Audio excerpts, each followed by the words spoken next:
안녕하세요. 교육시설 재난공제회입니다. 마지막 시간은 교육연구시설 공제 보상과 관련하여 설명드리겠습니다.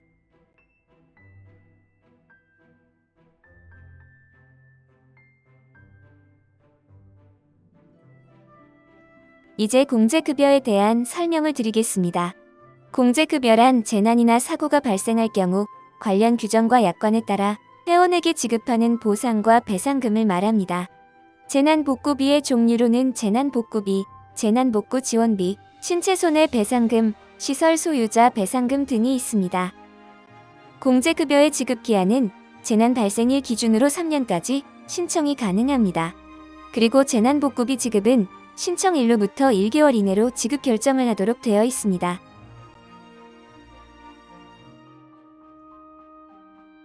이번 내용은 재난복구비 한도액에 대하여 말씀드리겠습니다. 건물의 경우 가입하신 건물의 용도별로 지급 한도액이 정해져 있습니다. 건물은 교실, 급식소, 체육관, 도서관, 기숙사로 나눠져 있으며 구분 외의 용도는 교실을 기준으로 하고 있습니다. 단위에 주의하셔서 화면의 표를 참고하시기 바랍니다. 또한 부속물과 물품의 지급 한도액은 각 항목의 가입 금액과 동일하게 책정이 되어 있습니다. 참고로 가입 금액 확인은 로그인 후 검색 서비스, 연도별 확정 내역 검색에서 첨부된 엑셀 파일로 확인이 가능합니다. 이번엔 건물을 가입하게 되면 기본적으로 담보해드리는 기본교구와 기본 부속물 각각의 항목에 따른 한도액에 대하여 알아보겠습니다. 우선 기본교구의 종류와 한도액을 말씀드리겠습니다. 화면에 보시는 표와 같이 교육활동을 위해 필요한 기본적인 품목들이 기본교구이며 칠판, 책 걸상, 신발장 등이 있습니다. 또한 개별적 항목에 대한 단위 및 한도액을 참고하여 주시기 바랍니다. 다음은 기본 부속물의 한도액에 관하여 말씀드리겠습니다. 기본 부속물은 교문, 담장, 간판, 차양, 국기계양대, 기타 항목으로 구성되어 있습니다. 먼저 교문입니다. 교문은 학교와 타부지의 경계를 이루며 당장과 일체를 이루는 정문, 후문을 말합니다. 화면 내용을 보시면 아시겠지만 교문은 스텐과 석재로 구분하고 있으며 보상 한도액은 3,357만원으로 정해져 있습니다. 이번엔 담장에 대하여 말씀드리겠습니다. 담장이란 학교와 타부지 경계를 구분하기 위하여 설치한 것을 담장이라고 합니다. 담장의 경우 품목에 따라 철제형, 디자인, 메쉬형, 적벽돌, 블록 담장으로 구분되며 제곱미터당 21만 2천원에서 47만원까지 한도액이 정해져 있습니다. 기본 부속물인 간판과 차양입니다. 간판은 철제와 석재 등으로 구분하며 보상 한도액은 50만원입니다. 그리고 차양은 공제가입 건물에 부착된 차양으로 보상 한도액은 제곱미터당 16만원입니다. 이번엔 기본 부속물 중에 국기계양대와 LED 조명에 대해 말씀드리겠습니다. 국기계양대는 학교 내 국기 등의 계양을 위해 설치한 시설을 말합니다. 국기계양대의 보상 한도액은 300만원으로 정해져 있습니다. LED 조명의 경우 과거에는 원상복구 원칙에 따라 복구공사 신청 시에 제휴되었으나 현재는 현장의 실정에 맞게 보상을 실시하고 있습니다. 마지막으로 기본 부속물 중에 기타 부분에 대해 말씀드리겠습니다. 기타 품목으로는 블라인드, 방충망, 커튼유, 싱크대, 파티션, 방버창, 사용 전 검사 수수료, 성년조사 비용, 법정 수수료 등이 있습니다. 단, 관련 법령을 위반하여 설치한 경우에는 지급 제외됩니다. 다음은 재난복구비 중에 재난복구지원비에 대해 설명해 드리겠습니다. 재난복구지원비는 재난 발생 시에 교육연구시설의 신속한 복구 및 정상화를 위해 발생하는 안전진단비, 급식지원비, 응급조치비, 설계비, 토사제거비 등이 있습니다. 이 중에 오염, 청소, 소독비는 재난에 기인하여 발생하거나 실험 실습실에서 급격하고 우연한 사고가 발생하였을 경우에 지급이 됩니다. 각 항목에 대한 기준과 한도액은 화면의 표를 참고하여 주시기 바랍니다. 지금까지 재난복구비의 종류와 한도액에 대하여 알아보았습니다. 이제는 간단하게 재난복구비 산정 방법에 대하여 설명해 드리겠습니다. 보시는 화면은 재난복구비 지급 과정에서 활용하는 재비율표입니다. 재비율표는 건설공사 원가 계산의 기준이 되는 사항으로서 해당 연도 조달청 상반기 첫 자료와 해당 연도 조달청 하반기 첫 발표 기준을 적용하여 활용하고 있습니다. 보시는 화면의 재비율표에서 간접 노무비, 기타 경비, 고용보험료, 환경보전비, 일반관리비 등의 항목에 대해 재비율을 적용하고 있습니다. 다음은 도서지역 및 소규모 공사 할증 기준입니다. 적용 구분 항목에 대하여 품위의 15%에서 50%까지 적용할 수 있으니 기준 내용 참고해 주시기 바랍니다. 이번 화면은 재난복구비 보상 관련 회원의 의무 사항입니다. 회원은 재난이 발생하였을 경우 본회 또는 지역본부에 지체 없이 통보해야 합니다. 또한 피해 방지와 경감을 위해 노력해야 하며 현장 조사 및 자료 요청에 성실히 응해야 합니다. 다른 곳에서 보상을 받을 수 있는 경우에는 권리 보전 및 권리 행사 조치를 이행하며 재난으로 인해 안전점검 및 정말안전진단을 실시할 경우 본회에 통보하셔야 합니다. 회원의 의무를 이행하지 않거나 게을리한 때에는 공제급여를 지급하지 아니하거나 감액할 수 있습니다.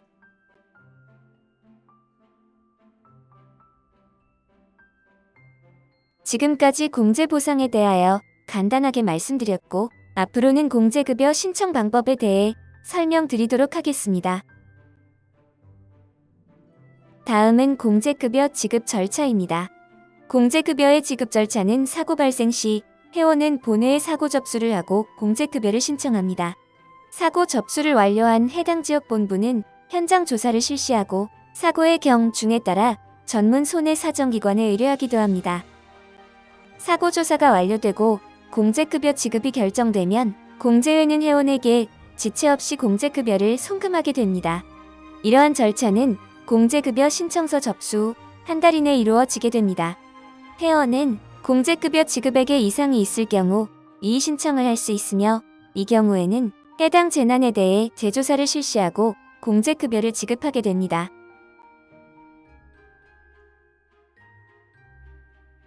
공제급여 신청 서류로는 재난 연령에 맞는 지급 신청 서류를 구비하여 해당 지역 본부에 신청하여 주시면 됩니다.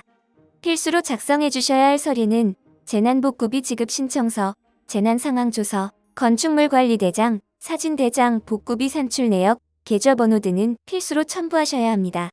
신체손해배상금 지급 시에는 화면상의 표의 항목을 참고하시어 제출해 주시거나 해당 지역 본부로 문의 주시기 바랍니다.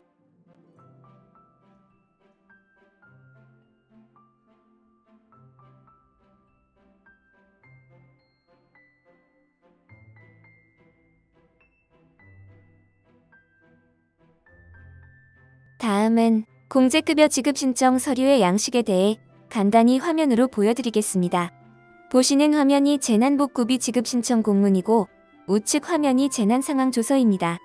재난이 발생 시에 학교나 회원은 재난상황조서를 반드시 작성하여 제출해 주셔야 합니다. 다음은 화재증명원과 소견서입니다. 좌측에 보이시는 서류가 화재증명원입니다. 교육시설에서 화재가 발생하여 피해를 입었을 경우 소방서 등에서 발급하는 화재증명원을 첨부해 주셔야 합니다. 그리고 우측에 보이시는 소견서는 재난으로 인해 물품 등의 피해가 발생하였을 경우 물품의 상태에 대한 전문가 소견사항을 기재하여 첨부하여 주셔야 합니다. 이번 서류는 기상현상 증명서입니다.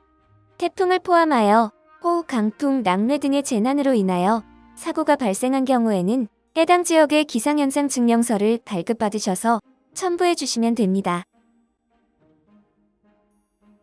공제급여 신청서류 마지막으로 손해배상금 신청서식 넣어놨으니 참고하여 주시기 바랍니다. 이제 마지막으로 사고 사례를 소개해 드리겠습니다. 경기도 소재의 한 초등학교 강당 화재 사고입니다. 2016년 12월에 화재가 발생했고 준공 승인 전 임시사용 승인 시에 가입한 건물이 피해를 입었습니다.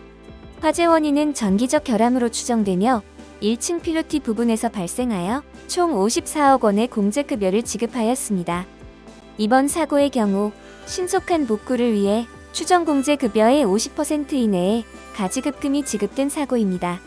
대형 재난일 경우에는 손해평가 및 심의위원회 등의 행정적인 시일이 많이 소요되므로 신속한 복구를 위해 퇴원의 청구가 있을 시에는 이와 같이 가지급 제도를 활용하고 있으니 참고해 주시기 바랍니다.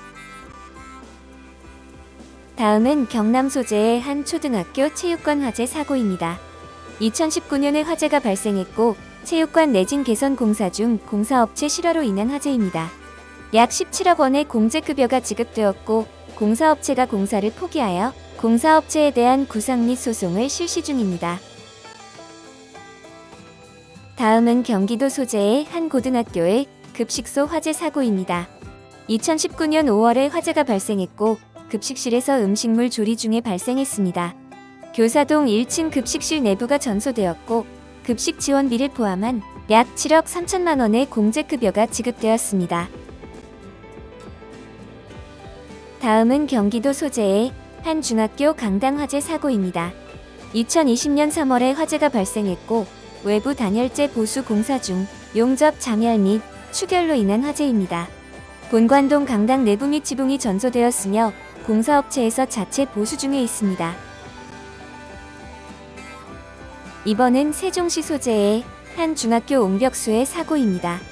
2016년 7월에 수해가 발생했고 배수로 관리 미흡 및 설계하 중 초과로 자중식 옹벽이 붕괴되었습니다. 콘크리트 옹벽 개선 공사, 배수로 개선 공사비를 청구하였지만 공제급여는 교육연구시설 공제규정상 원상복구 내역 기반으로 지급되었습니다. 다음은 경북 소재의 한 고등학교 수해 사고입니다. 2019년 10월에 발생했고 태풍을 동반한 집중호우로 인하여 건물이 침수되었으며 내부 집기류 및 인조잔디가 훼손되었습니다. 약 5억 9천만 원의 공제급여가 지급되었습니다. 다음 보시는 화면은 경남 소재의 한 고등학교 수해 사고입니다.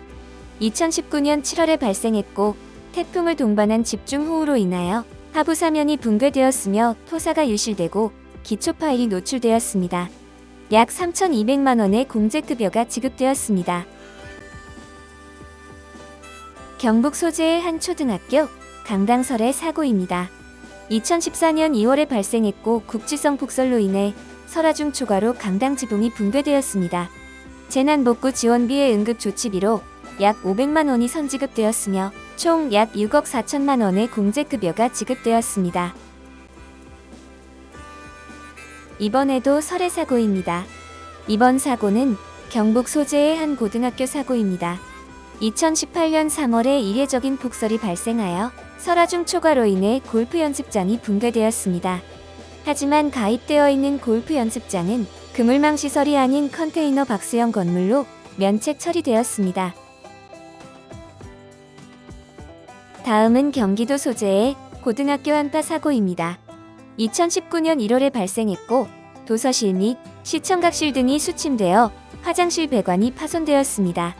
도서실 및 시청각실 바닥, 천정재 피해가 발생하였으며 3,200만 원의 공제급여가 지급되었습니다. 이번 사진은 충북 소재의 고등학교 수해 사고입니다. 2018년 8월에 발생했고 학교 주변 배수로 및 울타리가 파손되었으며 학교 주변 벽면 및 조경시설에 배상 책임이 발생했습니다. 기술 검토를 통해 법률상의 배상 책임이 없음을 통보하였고 이번 사고는 면책 처리되었습니다. 다음은 충북 소재의 한 초등학교 배상 책임 건입니다. 2017년 7월에 발생했고 배수량 초과에 따른 하중 과다로 학교 인근 주택의 토사가 유입되었습니다. 자연력 기여도 30%를 상기하여 손해평가액의 70%인 약 3천만 원의 배상금이 지급되었습니다. 마지막으로 경기도 소재의 한 교육청 배상책임 건입니다. 2016년 7월에 발생했고 폭우로 인한 집안 연약으로 담장이 전도되었습니다. 자연력 기여도 30%, 불법 주차 10%, 총 40%를 상기하여 손해평가액의 60%인 약 500만 원의 배상금이 지급되었습니다. 지금까지 공제보상과 사고 사례에 대하여 자세히 알아보았습니다.